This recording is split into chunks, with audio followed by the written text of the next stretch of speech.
shout out of today goes to Doll Bones. Apparently she likes dolls and bones. Okay, this little guy right here is going to be a late birthday present for my sister. Alright, here is my creation right here, little dragon. I actually had to use a roller to flatten the clay to make the wings here. And my only mistake was I turned them both in this direction.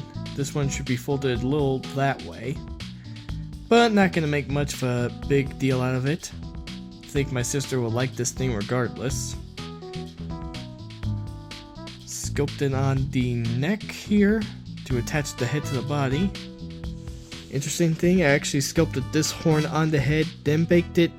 Then I put this horn on while the head was still hard. And then I baked it in the oven. I actually made little holes in the head to put the eyes in. Looks a little weird, but after it's painted, it's gonna look amazing. So this little guy right here is made of the SuperSculpey, but his arms and legs here, I actually glued them on. So what I'm gonna do is grab out the milliput and sculpt around the limbs, make it look like they're part of the body. Alright, here's another dragon, and this one's gonna be from my other sister, Veronica. And here's an interesting fact. Both the arms and legs on this dragon were originally going to be used for this custom Muto I was working on. But I already had it figured out, so I decided to use the extra pieces for the little arms and legs on this dragon. Now we gotta get the head attached and we'll be good to go.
Alright, finally got these two all painted up and they are ready to go.